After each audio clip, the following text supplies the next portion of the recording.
ছুটে আসছে এক ধাম থেকে আরেক ধামকে কানেক্ট করার জন্য। কামাখ্যা থেকে পুরী যাওয়ার Kamakhya Puri express train number হচ্ছে 15-644। নবদ্বীপ ধামের প্ল্যাটফর্মে মানে 2 নম্বর প্ল্যাটফর্মে প্রবেশ করছে। সপ্তাহে একদিন কিন্তু এই ট্রেন চলে নবদ্বীপ ধাম থেকে, প্রত্যেক শুক্রবার 6:32 টাইম রয়েছে সন্ধ্যা।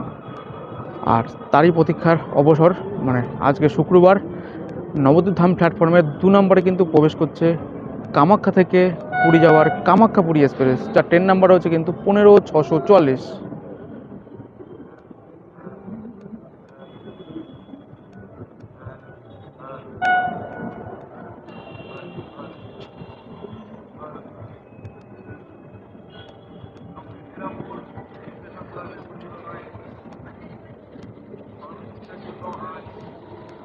কামাখ্যা থেকে পুরী যাওয়ার Kamakhya Puri express train number 15-644।